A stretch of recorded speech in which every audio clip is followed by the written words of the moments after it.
Mark 9. And he said to them, Assuredly, I say to you that there are some standing here who will not taste death till they see the kingdom of God present with power. Now after 6 days, Jesus took Peter, James, and John, and led them up on a high mountain apart by themselves, and he was transfigured before them. His clothes became shining exceedingly white like snow, such as no launderer on earth can whiten them. And Elijah appeared to them with Moses, and they were talking with Jesus. Then Peter answered and said to Jesus, Rabbi, it is good for us to be here, and let us make 3 tabernacles, one for you, one for Moses, and one for Elijah. Because he did not know what to say, for they were greatly afraid. And a cloud came and overshadowed them, and a voice came out of the cloud, saying, This is my beloved Son, hear him. Suddenly, when they had looked around, they saw no one any more, but only Jesus with themselves. Now as they came down from the mountain, he commanded them that they should tell no one the things they had seen, till the Son of Man had risen from the dead. So they kept this word to themselves, questioning what the rising from the dead meant. And they asked him, saying, Why do the scribes say that Elijah must come first? Then he answered and told them, Elijah does come first, and restores all things. And how is it written concerning the Son of Man, that he must suffer many things and be treated with contempt? But I say to you that Elijah has also come, and they did to him whatever they wished, as it is written of him. And when he came to the disciples, he saw a great multitude around them, and the scribes disputing with them. Immediately, when they saw him, all the people were greatly amazed, and running to him greeted him. And he asked the scribes, What are you discussing with them? Then one from the multitude answered and said, Teacher, I brought you my son who has a mute spirit.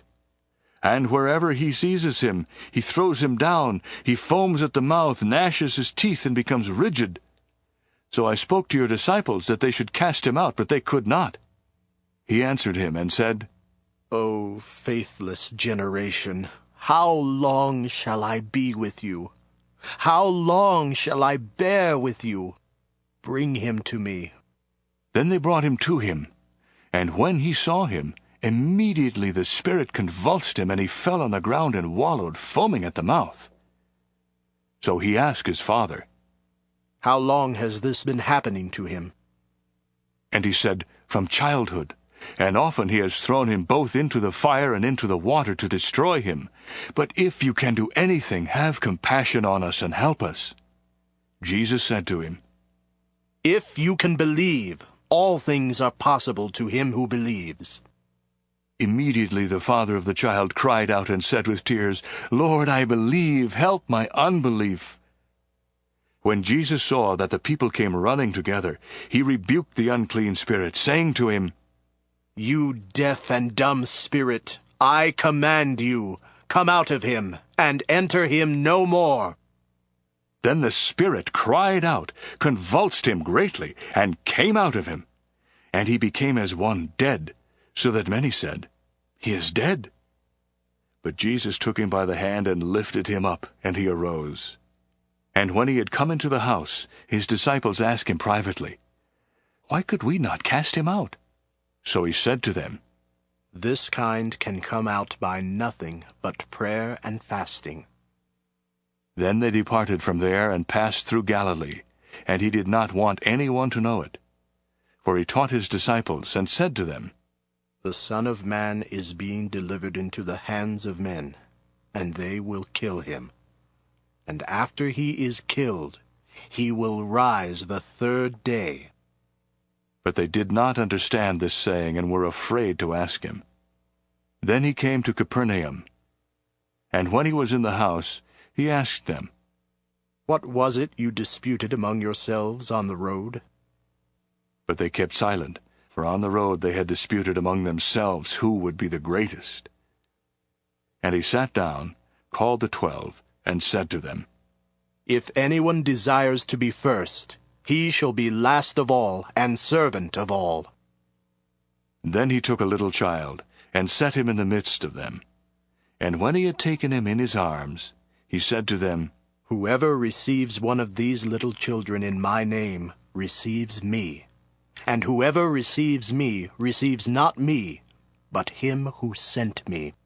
Now John answered him, saying, Teacher, we saw someone who does not follow us, casting out demons in your name, and we forbade him because he does not follow us.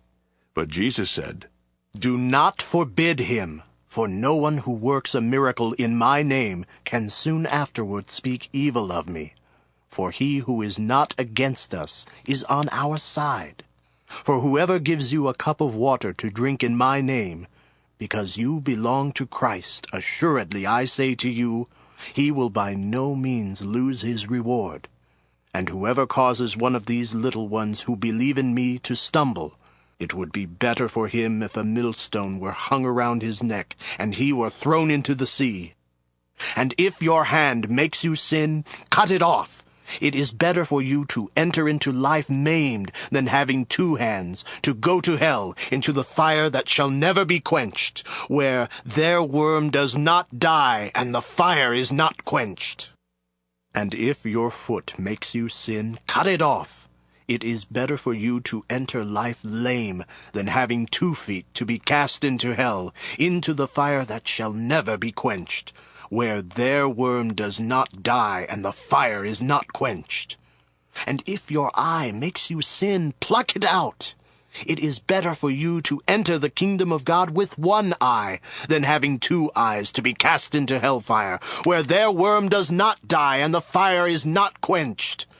For everyone will be seasoned with fire, and every sacrifice will be seasoned with salt.